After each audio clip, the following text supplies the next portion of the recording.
It's finally happening. The market is crashing. Prices are down. Supply is up. Everything is upside down. Let's get into the data though and really check this out.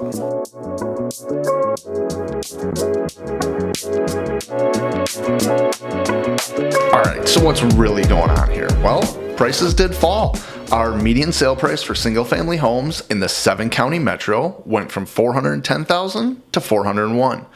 But that's something that seems to happen pretty much every year about this time, that we see prices start to come down just a little bit as we move towards the winter months. Here in Minnesota, people have a frenzy to move in the summer and not so much of a desire to move as we move towards the winter months. School starts to start, everything kind of slows down. But wait, monthly inventory is also up. We went from 1.2 months to 1.3 months. So is that a big change? I personally don't really think so. Well, homes for sale, the number of homes for sale, well, that actually increased just slightly in the month of July. What do we see historically? Typically starts to fall off. We are still well below numbers, meaning that supply is still very, very low. Percent of original list price. This is one that, this is starting to look a little bit better. We peaked out this summer at 105.1%, dropped to 103.7%, and are now at 101.5%. Compared to last year, we were still in July at 104.1%, but if you look back at past years, in the middle of the summer is the only time we even ever reached 100%. And the first time that we did reach 100% was in May of 2016, and we're there for 2 months. Otherwise, a normal market should be down under 100%. Mortgage rates. This is something that has a big impact on everything. Well, if you are a $500,000 home buyer, you have a credit score of 720 or above, you're looking at a 5.5% interest rate. That's pretty good, actually. In all reality, interest rates have come down. We've seen a lot of ups and downs in this. The Fed did increase the federal rate basis point by 0.75 of a point last week. Our interest rate numbers were already baked into everything, and it actually caused mortgage rates to come down. So let's look at some other data that we have with the number of showings per week per listing in that median sale price range. We're down to 3.15, which is actually a little bit below where we're at in 2019.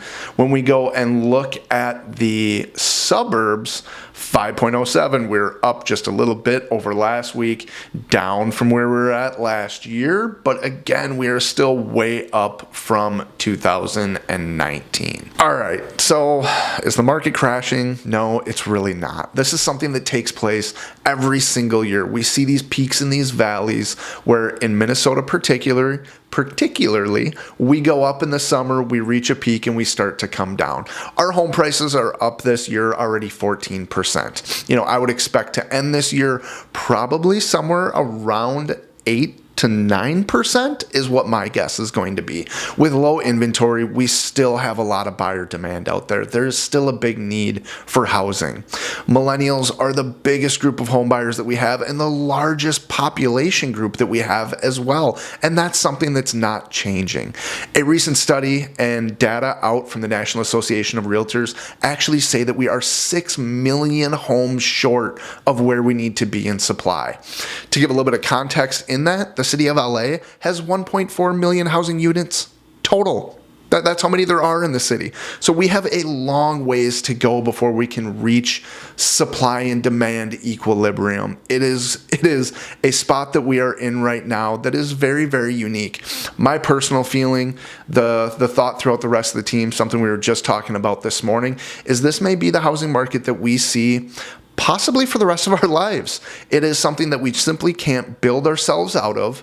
And when we don't have the supply and there's a demand for housing, even if interest rates were to go up to 7, 8, 9%, there's still people that need to buy and sell homes. And when inventory is this low, it continues to keep housing prices stable. So are we going to see a big crash in the market? In Minnesota, it's not going to take place. Around the country, there's other places, Phoenix, Arizona, some of the coastal cities that saw these massive increases in sale prices happen. they are getting hit a little bit harder with all of this. Here in Minnesota, we're sheltered from a lot of it. We have one of the strongest economies in the entire nation.